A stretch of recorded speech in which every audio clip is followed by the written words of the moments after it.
بسم اللہ الرحمن الرحیم بسم اللہ الرحمن الرحیم الحمد للہ والصلاة علی اہلہا۔ عزیز طلبہ، السلام علیکم ورحمۃ اللہ وبرکاتہ۔ امید ہے آپ سب خیریت سے ہوں گے۔ شرح العلوم اول کتاب الصلاۃ درس نمبر 26 میں اہل عراق کے لیے سمت کعبہ کی جو علامات بیان کی گئی ہیں ان کی تحلیل پیش کی جائے گی۔ عراقیوں کے لیے سمت کعبہ کی علامات، پہلی علامت کا ذکر ہوگا، دوسری علامت کا تذکرہ ہوگا۔ روایت کی روشنی میں عراقیوں کی علامت کی تحلیل کی جائے گی۔ قواعد علم ہیئت کی روشنی میں مذکورہ علامتوں کا تجزیہ پیش کیا جائے گا۔ سب سے پہلے ہم عبارت کو دیکھتے ہیں، علامت اہل عراق۔ فرمایا وَعَلَامَةُ أَهْلِ الْعِرَاقِ وَمَنْ فِي سَمْتِهِمْ كَبَعْضِ أَهْلِ خُرَاسَانَ مِمَّنْ يُقَارِبُهُمْ فِي طُولِ بَلَدِهِمْ جَعْلُ الْمَغْرِبِ عَلَى الْأَيْمَنِ وَالْمَشْرِقَ عَلَى الْأَيْسَرِ وَالْجَدْيِ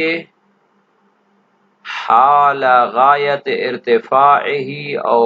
انخفاضِهِ خلف المنکب الأیمن۔ اہل عراق اور جو ان کے ساتھ سمت میں شریک ہیں، جیسے اہل خراسان جن کا طول بلد ان کے قریب قریب بنتا ہے،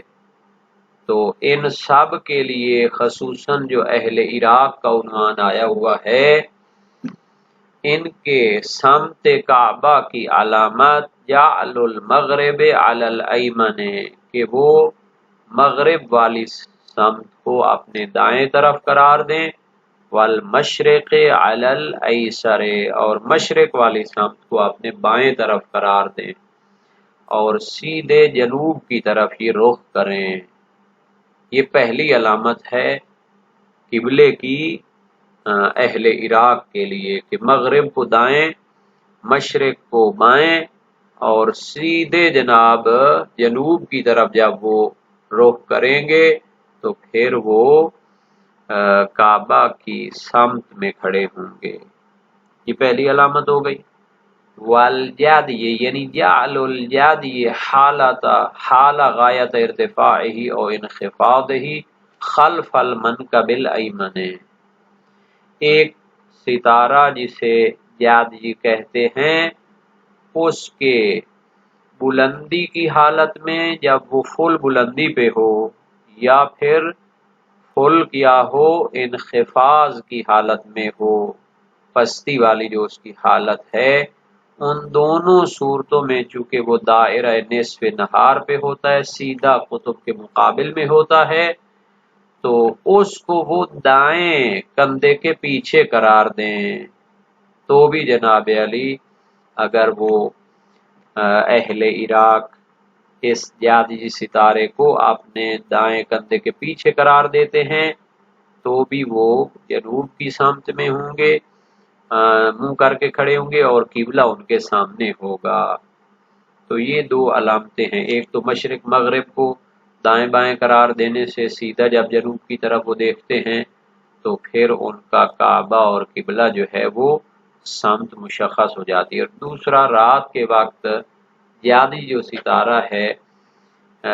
چونکہ جن دنوں میں وہ غایت ارتفاع نہایت بلندی کی حالت میں ہوتا ہے، یا نہایت انخفاض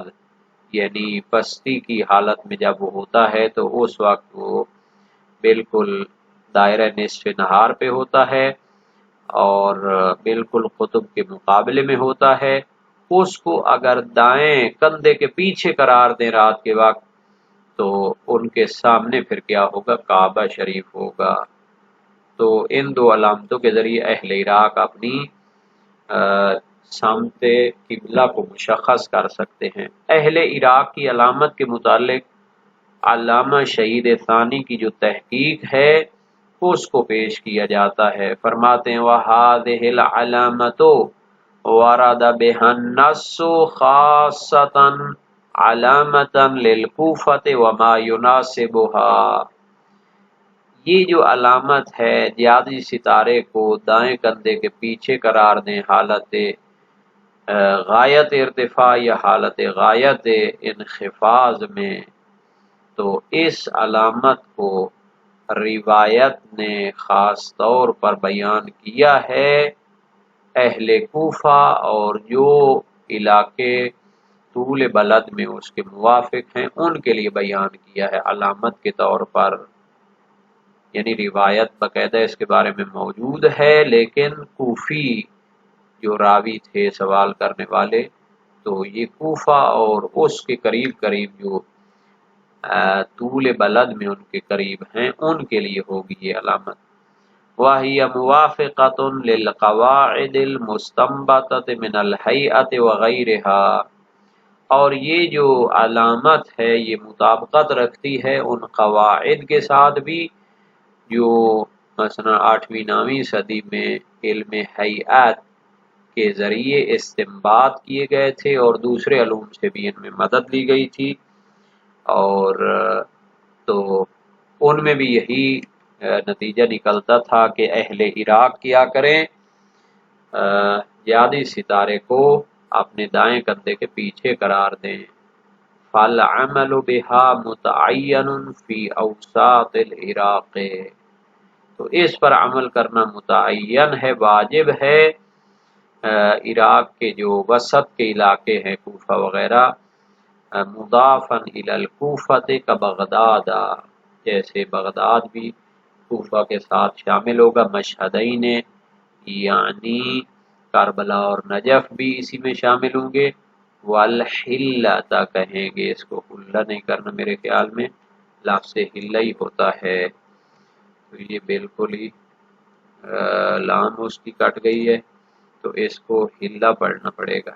مشہور اس کا تلفظ حلہ ہے۔ تو یہ بہرحال اوساط عراق والوں کے لیے یہ علامت ہے۔ اب ہم اس کو تھوڑا سا جو ہماری مشہور و معروف ایک تصویر ہم نے لگائی تھی پہلے بھی بعض وقت کے جو تھے، تو یہ جناب علی مشرق کی طرف ہو گئی،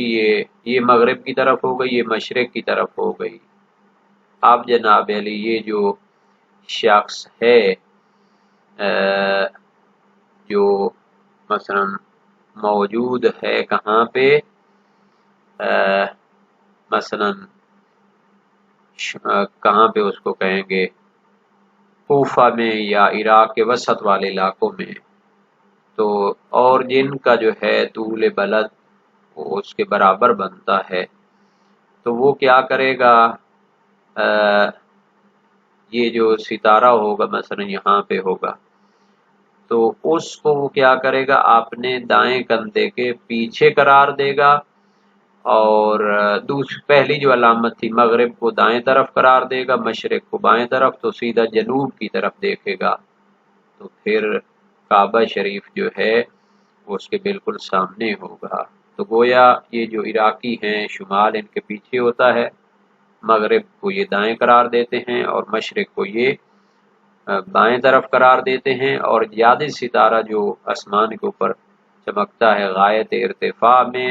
یا غایت انخفاض میں، وہ اس قطب والی لائن کے اوپر ہوتا ہے، تو وہ اس کو کیا کریں گے، دائیں کندھے کے پیچھے قرار دیں۔ یہ بھی اس سے بھی مدد لی جا سکتی ہے، اور اب ہم ان جو علامات ہیں ان کے لیے روایات کی مدد بھی لیتے ہیں۔ تو فرماتے ہیں کہ روایت میں جیسا کہ شہید ثانی نے بھی فرمایا، جیادی والا جو ہے علامت بیان ہوئی ہے۔ موثقہ محمد بن مسلم کوفی راوی ہے، امام باقر و امام صادق علیہ السلام میں سے ایک سے روایت کی، سألتہ عن القبلہ، کہ کوفے میں تھے تو کوفے والوں کے قبلے کے بارے میں سوال کیا، فرمایا امام علیہ السلام نے ضع الجادیہ فی قفاک وصلی، یہ جادی ستارے کو اپنے پیچھے قرار دو، قفاق یعنی کندھوں کے درمیان میں قرار دو اور نماز پڑھو۔ مرسل صدوق ہے، قال رجل للصادق علیہ السلام انی اکون فی السفر ولا اہتدی الی القبلۃ باللیل فقال اتعرف الکوكب الذی یقال له جادی قلت نعم قال اجعله على یمینک واذا كنت فی طریق الحج فاجعله بین کتفیک۔ مرسل صدوق میں امام صادق علیہ السلام سے سوال ہو رہا ہے جناب کہ میں سفر میں ہوتا ہوں اور مجھے رات کو قبلے کی رہنمائی نہیں ہوتی، تو فرمایا اس کوكب کو، ستارے کو جانتے ہو جسے جادی کہا جاتا ہے؟ عرض کی ہاں جی۔ فرمایا اسے اپنے دائیں طرف قرار دو، اور جب حج کے راستے پہ ہو تو اسے اپنے کندھوں کے درمیان میں قرار دو۔ تو ان دونوں روایات میں جادی ستارے کو پیچھے قرار دینے کو بیان کیا گیا۔ اسماعیل بن ابی زیاد سکونی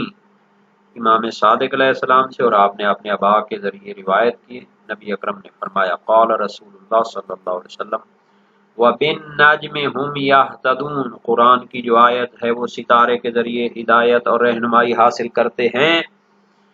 فرمایا الجادی لأنہم نجم لا یزول وعلیہ بناء القبلۃ وبہ یہتدی اہل البر والبحر، کہ جادی ستارہ مراد ہے آیت میں، چونکہ یہ وہ ستارہ ہے کہ جو کبھی زائل نہیں ہوتا اور اسی پر قبلہ کی بنیاد ہے، اور اسی کے ذریعے خشکی اور سمندر کے رہنے والے رہنمائی حاصل کرتے ہیں، اپنی سمت اور اطراف کو مشخص کرتے ہیں۔ اور اسی طرح اس کی دوسری روایت بھی ہے۔ تو یہ ساری روایات باب نمبر 5 ابواب قبلہ میں موجود ہیں۔ تو ان کے ذریعے ہم نے مشخص کیا ہے کہ اہل عراق کیا کریں گے، اس کو اپنے پیچھے قرار دیں گے، اور جیسا کہ مزید دقت میں مولا نے بیان فرمایا اجعلہ علی یمینک، اسے اپنے دائیں کندھے کے پیچھے قرار دیں گے، اور وہ جنوب کی طرف کیا ہوں گے، رخ کریں گے، تو قبلہ جو ہے ان کا مشخص ہوگا۔ اب روایات میں تو فقط جادی ستارے کا ذکر ہے علامت کے طور پر، اور پہلی جو روایت تھی اس میں اہل عراق پورے کا جو ہے نا جی ذکر ہو گیا تھا، کیونکہ سوال کرنے والا محمد بن مسلم کوفی عراقی تھا۔ حالانکہ جب جادی ستارے کو اپنے کندھوں کے درمیان میں قرار دیں تو پھر وہ سیدھے جنوب والے نقطے میں ہوتے ہیں، چونکہ جادی ستارہ کیا ہوتا ہے اپنی اس حالت میں غایت ارتفاع میں یا غایت انخفاض میں وہ نصف نہار والے خط پہ ہوتا ہے جو قطبین کو قاطع کرتا ہے۔ تو واضح ہے کہ قبلہ اہل عراق اس علامت کے تحت تو سیدھا کیا ہونا چاہیے، پھر جنوب میں ہونا چاہیے، حالانکہ ان کا جو قبلہ ہے تھوڑا سا مغرب، جنوب مغرب کی طرف ہے، مگر بعض علاقے جیسے موصل اور سنجار ہے۔ تو اس روایت کو اطلاق کے ساتھ پھر نہیں لینا چاہیے، بلکہ مرسل صدوق کے تحت اس جادی ستارے کو قرار دینا چاہیے دائیں کندھے کے پیچھے، جیسا کہ شہید نے بھی بیان کیا ہے کہ یہ علامت ہے وسط عراق والوں کے لیے، کوفہ، بغداد اور جو طول بلد میں اس کے قریب قریب ہے۔ اچھا، اب روایت جو ہے اس میں ظہور نہیں رکھتی، اور دوسرا یہ ہے کہ یہ روایت وارد ہے، پہلے تو اس میں اجمال وغیرہ بہت پایا جاتا ہے کہ وہ جو سفر کرنے والا ہے مرسل صدوق میں وہ کن کن علاقوں میں موجود ہوتا ہے۔ اب اپنے علاقے کے لیے تو وہ صرف نہیں پوچھے گا کہ رات کو مجھے وہاں کا قبلہ معلوم نہیں ہوتا، ایک تو یہ مجمل بھی ہے، اور دوسرا تعین قبلہ میں ہر شہر کے لیے ولو اس کو عراق کی حد تک بھی لے لیں یہ کافی نہیں ہے۔ تو اس کے ساتھ فقہا کی ذکر کردہ علامات جو علم ہیئت وغیرہ سے نکالی گئی ہیں اور معروف اسلامی شہروں اور علاقوں کے لیے انہوں نے اس کی جو علامات بیان کی ہیں ان سے بھی مدد لینی چاہیے۔ صاحب جواہر شیخ محمد بن حسن نجفی جو تھے، علامہ شیخ انصاری کے استاد بھی تھے، انہوں نے اپنی جواہر میں فرمایا ان اکثر العلامات المذکورۃ فی کتب الاصحاب او جمیعها